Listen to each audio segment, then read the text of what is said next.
Hi, my name is Carlos Rodriguez, and I'll be doing my part for Chapter 12, Drugs and AIDS. Intravenous injections of illegal drug can spread HIV, the virus that causes AIDS, from one user to another. Most drug users with AIDS are addicted to heroin, and they have caught the disease from sharing needles with other addicts. Drugs and AIDS are remarkably stronger in the U.S. IV drugs users with AIDS make less than 10% of all AIDS cases in Holland, Sweden, and Canada, over 30% in the US.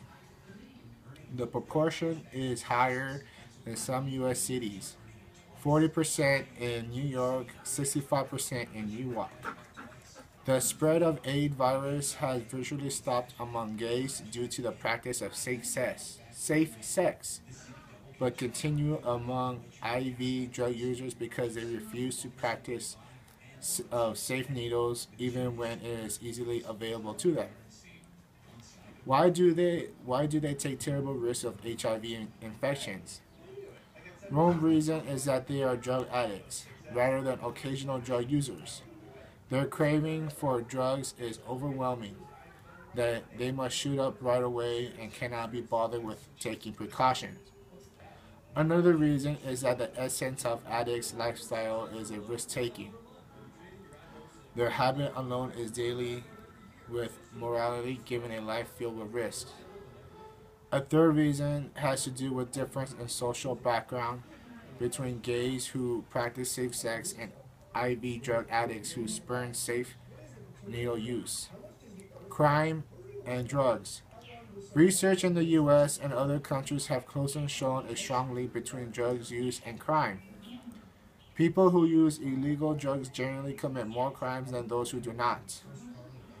A review of 30 studies in various countries have further shown that drug users are 3 to 4 times more likely than non-users to commit a crime.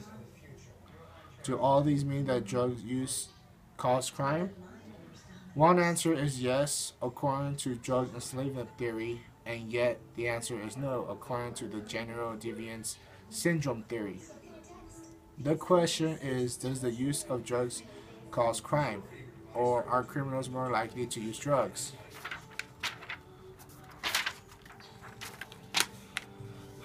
According to the drug enslavement theory, drugs users are forced into life of a crime because they cannot afford to pay for the prohibitively expensive drugs habits unless they rob or steal to get money for their fix.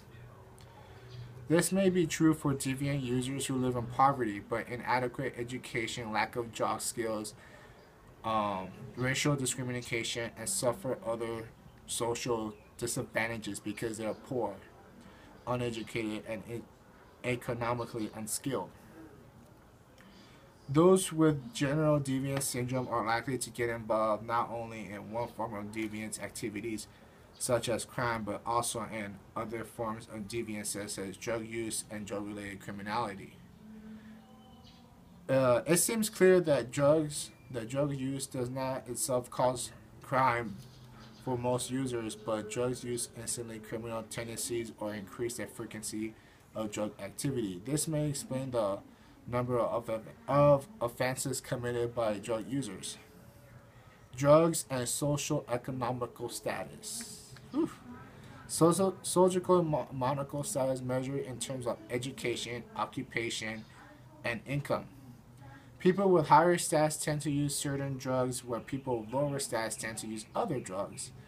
There is a strong connection between higher status and marijuana. The higher status, the more likely to use marijuana. It is popular in high schools and college students. Marijuana is the number one choice of drugs for them. Marijuana is very popular with the youth in many wealthy countries. The main reason is that young people in wealthy countries enjoy more leisure opportunities than their peers in poor countries. Pot smoking could thus be regarded as a affluent youth's way of pursuing leisure. Heroin is most popular among lower status people.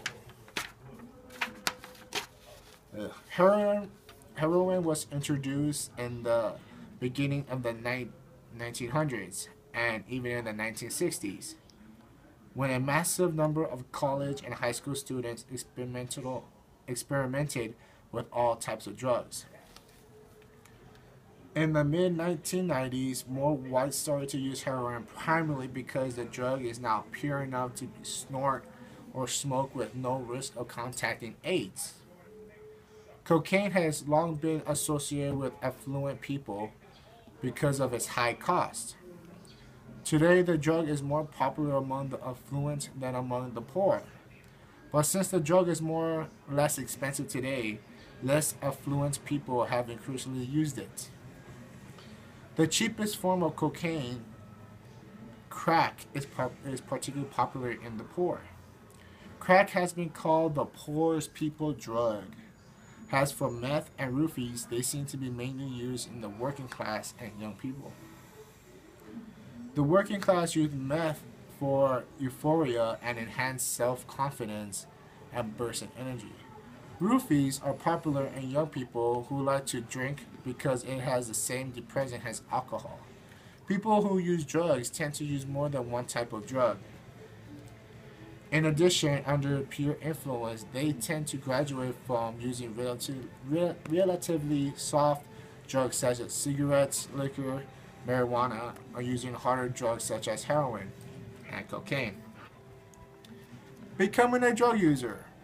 4 stages in becoming involved with drugs is experiment, occasional use, regular use, and futile efforts to break the habits.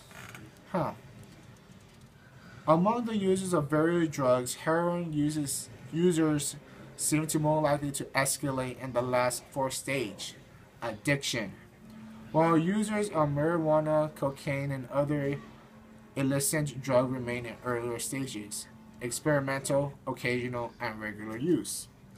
Heroin is addictive, not only because of its chemical properties, but perhaps more important because the majority of its users are relatively poor, and the drugs to cope with the stresses of their life problems, such as low-paying jobs, unemployment, and racism.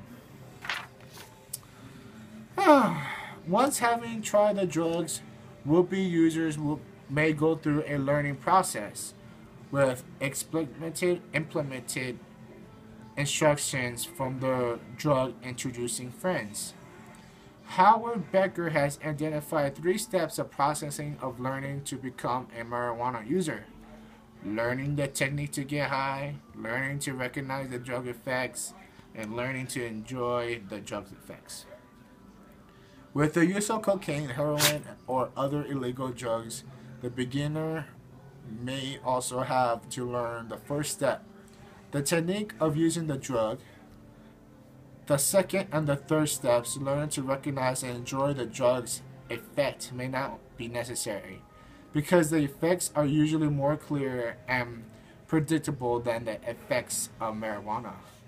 Thank you very much.